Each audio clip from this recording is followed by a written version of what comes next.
Live from New York City, it's the Gary Null Show. And now, your host, Gary Null. Hi, everyone. I'm Gary Null. Always a pleasure to be able to share positive insights on how to live a longer and healthier life. A lot of this has to do with prevention. What do we need in our mind to be able to convince ourselves every day to make better choices than what we may have had in the last month, year, decade? Because everything matters. Sooner or later, all the best choices add to our life, prevent disease, and the worst choices take away those years and shorten our life and cause disease. So we begin with something about prevention. This is from the University of Lisbon in Portugal. It's about the cardiovascular activity of a simple herb used throughout the world for thousands of years. It's called ginkgo biloba, G-I-N-K-G-O, ginkgo biloba, B-I-L-O-B-A. It's the oldest living tree species in the world. Extracts from its leaves are among the most used herbal preparations in the prevention and treatment of cardiovascular diseases. Most data on the efficacy of ginkgo biloba on cardiovascular diseases from clinical studies, with few results from healthy subjects. This particular study took a look to see whether or not, looking at a comprehensive review of the mechanisms underlying the known beneficial cardiovascular activity of ginkgo biloba. It displays myocardial suppressant and vasorelaxant activities ex vivo, potentially endothelial-dependent and independent pathways. It improves what is called perfusion in different vascular beds, namely ocular and cutaneous, cerebral, and coronary, different parts of the body. Evidence suggests that ginkgo biloba displays some effects that really help the heart. So in simple lay language, try ginkgo biloba as directed on the bottles once a day for your cardiovascular health. All right? It's good for you. Now, something else that's good for you are probiotics and prebiotics. But what about psychobiotics? That's correct. Psycho, P-S-Y-C-H-O-B-I-O-T-I-C-S. They're the future intervention for managing depression and anxiety, so says some scientists. Now, this is from the Sonoran University of Health Sciences.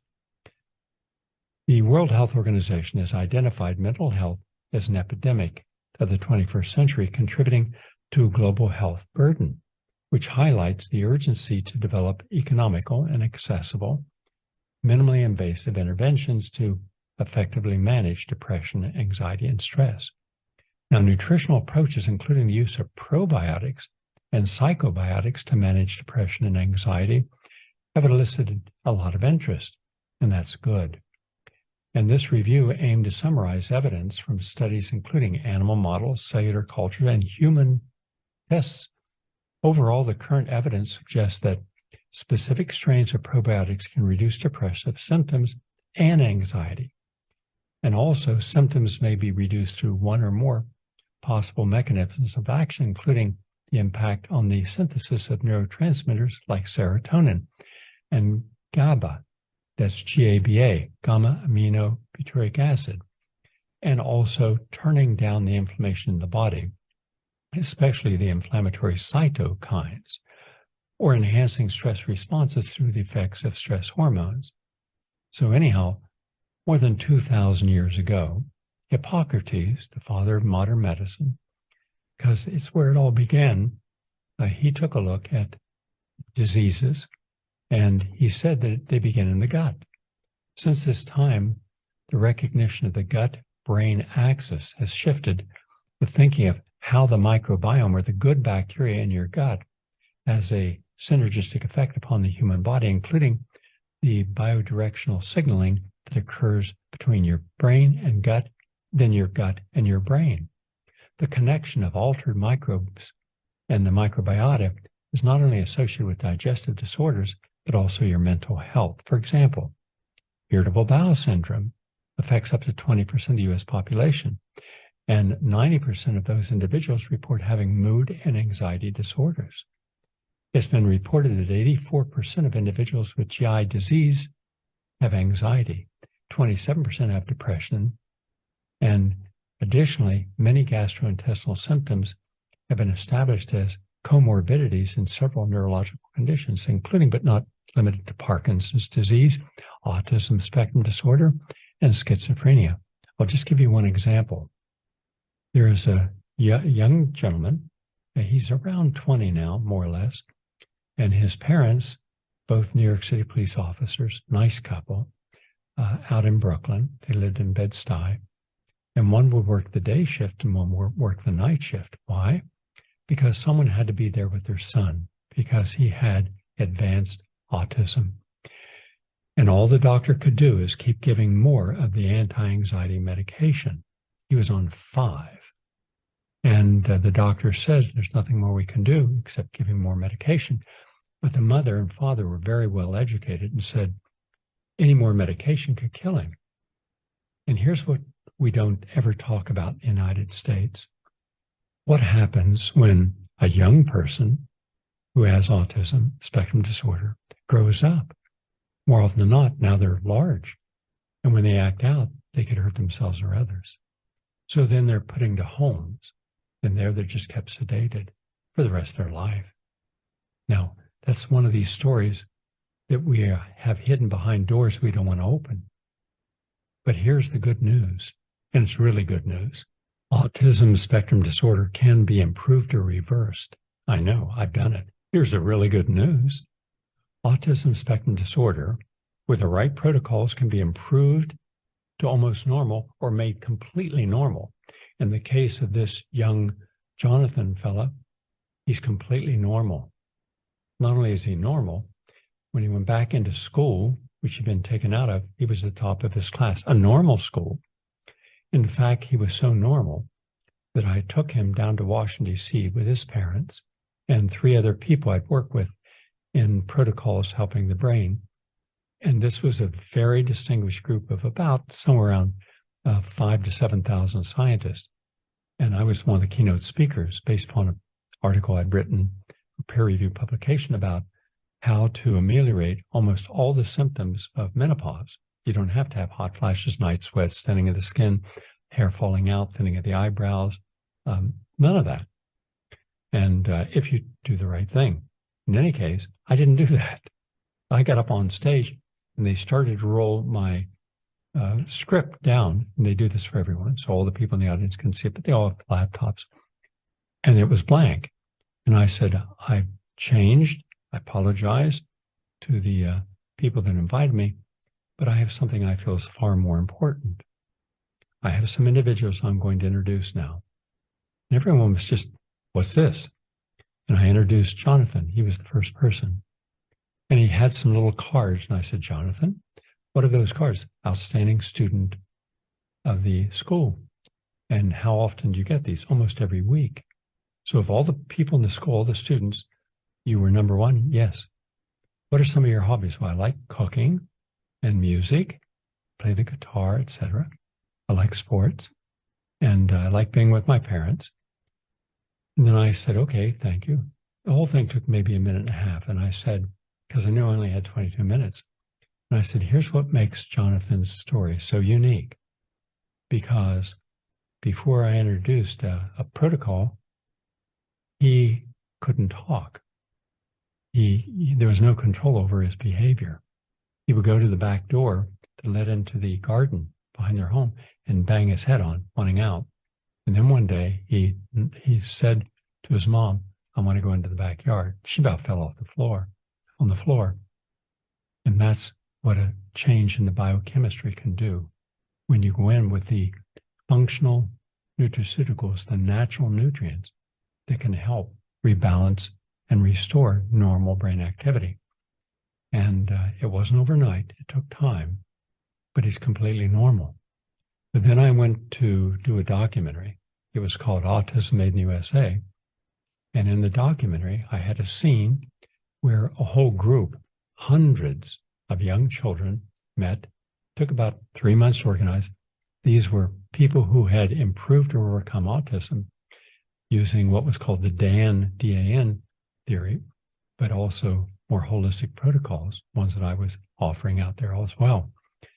And it was very cute, because from the smallest kid, all boys, right up to the oldest, I think it was around 16 or 17, they all had on, suits and ties and jackets. And behind me, behind the camera, were all the parents. And I was asking them about, what's your name, what's your age, and how much of autism spectrum disorder have you been able to overcome? What can you do now that you couldn't before? And each one of these, not all, but all those who were in that group, were talking about how their life has radically changed, radically. As one mother says, do you know what it's like to have a son that has a liquid diarrhea all day after everything he eats and is unaware of it? So I'm cleaning up everything, have put plastic on everything, and it's all day, every day. Another woman said, I can't take my child out because he'll start this screaming, and suddenly people think somehow I'm abusing my child. We'll call the police. The horror stories. And then hear all these young boys talking about how their life is normal. And it was interesting because it was the last one who said something to the following: I just want to thank my parents for being so patient and knowing sometime in the future I'd become normal again. He said, and I'm normal again. I looked around, and it was very quiet. And I saw my camera guy was teared up. Everybody had tears in their eyes. I simply wanted to show all these scientists and physicians that there was another approach to autism. Unfortunately, they have not embraced it. They're still doing the drugs and getting no benefit to the patient. But I also brought up a person with advanced Alzheimer's, so advanced that she had been living in an apartment wearing the same sweatpants for 6 months, couldn't comb her hair. And on the first day we filmed everybody, her head was down, and she couldn't remember her name. And it was interesting because she was being taken back to her home state by her sister, and the radio was on, just happened to be my program that day, and she heard me starting our brain protocol that night for the first time. It would go on for 16 months. She regained all of her behavioral patterns, all of her memory. She's completely normal. She came out and read a page of very technical information. That's something that no one with Alzheimer's can do. She just read it. She'd been the curator, a university professor of Lloyd's of London. She couldn't see art. She just saw colors. Now she could go in and do a whole lecture on the history of the artist and the art form. She regained it. And Luann Panisi was there. She talked about being a nurse administrator. At that time, she'd been a nurse for over, I think, around 33 years. And she had 3 life-ending conditions on the protocols, all gone. So I took a bunch of people there, and they all got up and showed what can happen. Afterwards, hundreds of these doctors came out in the hallway and scientists to ask the people. And I said, I have an open door policy. Not a single person ever called me after that. Not one. Why not? We're seeing the reversal of diseases they couldn't reverse. So wouldn't you think that if you have an open door policy, they can come and speak with the patients, with the patient's permission, see their records, talk with medical staff, 22 medical staff? Not a single person. So the fact that we may have something that works doesn't mean that we're willing or able to use it. But anyhow, with Parkinson's disease and schizophrenia, it's been shown that what goes on in your gut is important. Now, why is that important? Because one of the very first things that I do with anyone with Alzheimer's, Parkinson's, and autism, a whole thorough detoxification. Green juices, lots of probiotics. I'm talking about tens of billions a day. And after about a month to 2 months, you start to see a turnaround because you're replenishing the toxic bacteria that comes from eating meat and sugars and yeasty foods. And now you have clean bacteria, clean gut, and it changes. Tremendous difference. And you no longer see them having chronic diarrhea, but then you start rebuilding the brain. And so the healthy gut influences the brain, healthy brain influences the gut. You work on both. And so that is what this study is showing. So there's a definite intimate relationship between the gut microbes, the good bacteria, and their impact on brain function and mental health and overall mood. And the scientific literature summarizes evidence of the relationship between psycho, meaning brain, psychobiotics, and mental health outcomes, mainly depression and anxiety. Now, to prove this one more time, I had 500 people in a depression and anxiety study, and we met every week for 3 months during the summer, and we were able to reverse, and we followed them for over a year and stayed reverse depression and anxiety in people who were clinically depressed and clinically anxious on medication, were off medication and normal.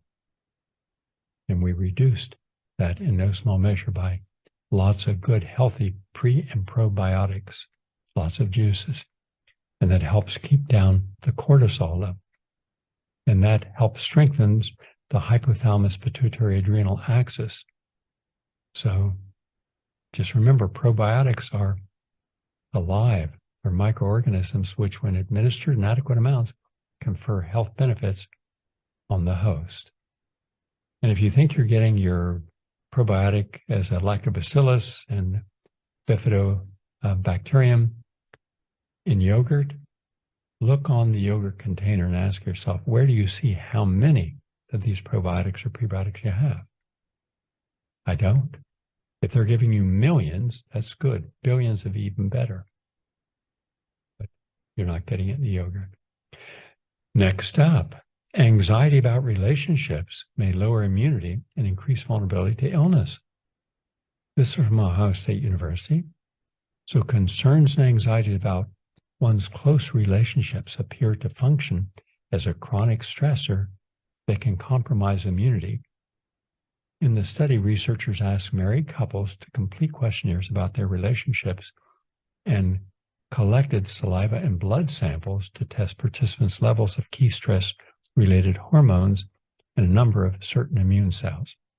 The research focused on attachment anxiety. Those who are on the high end of the attachment anxiety spectrum are exclusively concerned about being rejected. And they have a tendency to constantly seek reassurance that they are loved and are more likely to interpret ambiguous events in a relationship as negative. Married partners who are more anxiously attached produce higher levels of cortisol, a steroid hormone that is released in response to stress. And they had fewer T cells, an important component of the immune system, its defense against infection, than did participants who were less anxiously attached. So what is the takeaway message here? It's quite simple. Understand that every healthy relationship must have 3 components: you, your partner, and what you've chosen to share with each other. But when people immerse themselves so completely into a relationship, there's no you left. You become a part of the other person. Then the trouble is, we're not perfect. Far from it. We try, we do the best they can, but that isn't always enough. So if you feel that you're missing something, you're missing parts of a relationship, and you need that person for those parts, just be honest. Be honest up front about what you're not willing to share, where your boundaries are, and what you are willing to share. But the whole idea that you can take 2 halves and bring them together, make a whole, it doesn't work, not in relationships, because you still have, both of you have your dark side, your limitations, your weaknesses, your fears, your insecurities, your guilt, your shames, all of which have precipitated your angst at this moment in your life. Much of this came when you were a child and couldn't process intellectually and didn't have the capacity to get away from it. You had to absorb it all. And that becomes the epigenetic conditioning, the silent intimidator. That's what pops up that destroys relationships. And especially people who may have not been wanted.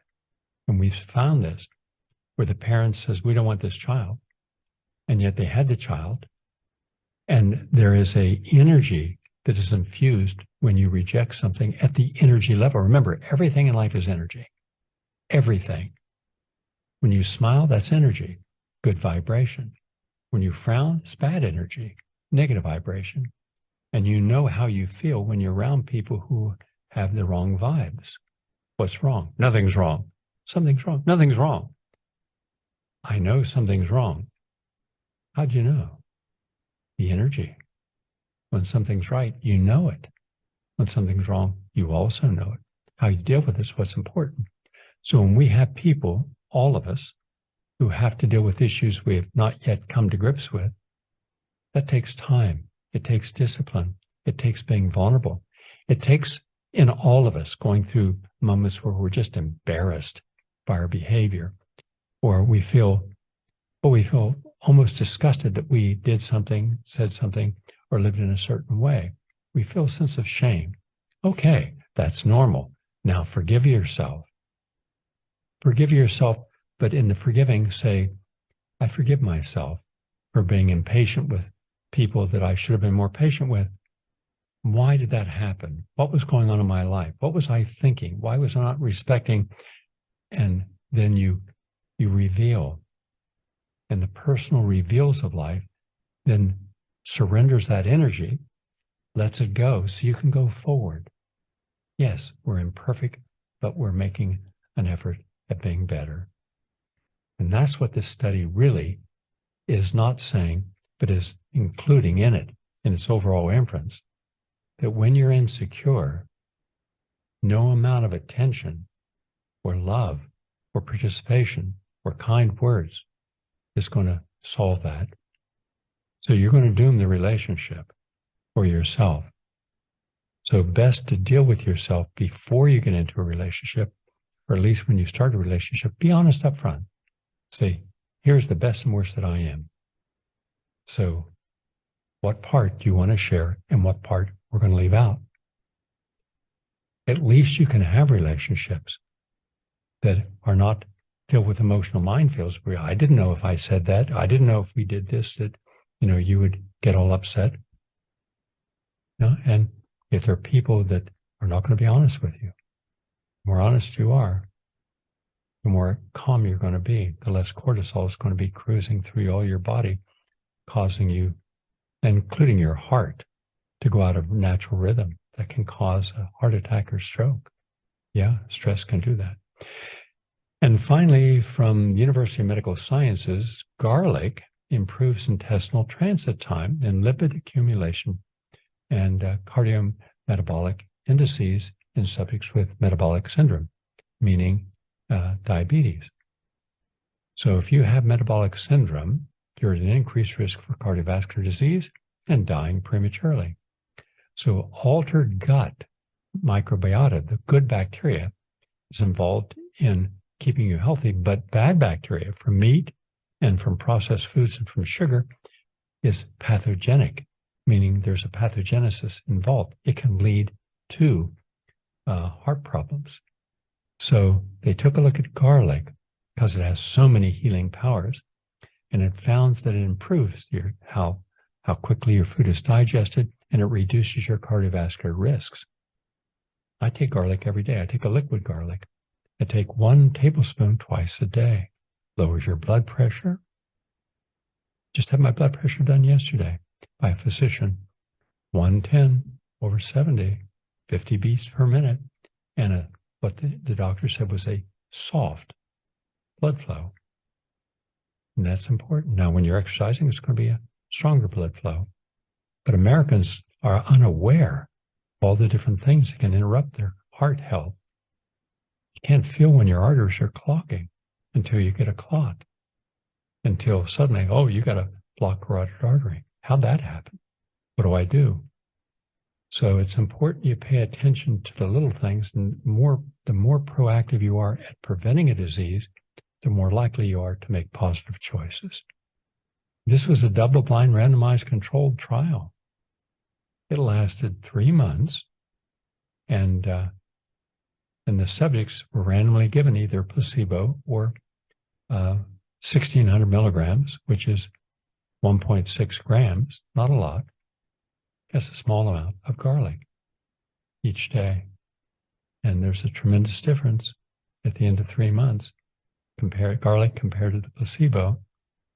So you want to protect your heart, lower your blood pressure, kill bacteria and viruses, garlic each day. Not burnt garlic, garlic. And if you're over 40, just 20 minutes of daily exercise can help you keep out of the hospital. This is the National Cancer Institute. So if you're over 40, regular exercise may not only keep you fit, but also keep you out of the hospital. And this is a large study just determined this. They looked at 82,000 adults. Those who regularly exercise were less likely to be hospitalized for all forms of illnesses in the upcoming years.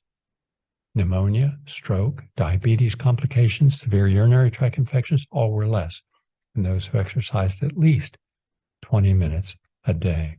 Huge difference. So let's get out and let's do the exercise. I'd like to see you exercise 40 minutes twice a day. All right? That'll make you even less susceptible. And by the way, from Louisiana State University, the effects of watermelon juice on heart rate variability and metabolic response during an oral glucose challenge. Heart rate variability provides a simple method to evaluate autonomic function in health and disease. A reduction in what is called the HRV, heart rate variability, may indicate autonomic dysfunction and is strongly associated with aspects of cardiometabolic disease, including hyperglycemia. Reduced nitric oxide bioavailability is also implicated in the development of cardiometabolic disease, autonomic dysfunction. Watermelons are a natural source of L-arginine and L-citrulline, substances used with nitric oxide synthesis. Watermelon consumption can improve your nitric oxide bioavailability. They conducted a randomized, double-blind, placebo-controlled crossover trial to test the effects of 2 weeks of daily watermelon juice supplementation on the HRV in response to oral glucose challenge in healthy young adults. And it made a big difference. So if you want to have healthier heart function, more nitric oxide, which vasodilates, opens up your arteries, allow blood to flow more freely, then watermelon juice, it's terrific for you. All because of the L-arginine and L-citrulline. Something that simple. How about that? That's the latest on health and healing. Remember, every Monday, you get a free copy of Gary Null newsletter with all the health nutrition updates, and that's free. But on Tuesday, Wednesday, Thursday, and Friday, if you give a small, and it's a very small, I think $7 a month, contribution to get everything done. I accept no money. I do it for free. Then John LaBelle will give you articles, give you commentaries. In fact, I have a new commentary coming today. It'll be in there. So you're getting up-to-date information on a lot of important topics. Just go to GaryNull.com, scroll down till you see the Gary Null newsletter and subscribe. And remember, 24/7 PRN.Live has the best host, the best information. So tune in, go to the archives, see what you missed, download the programs. All right? Back in a moment. Please stay with us. Are you tired of closed-minded programming? Well, look no further than PRN.Live, the home for progressive voices.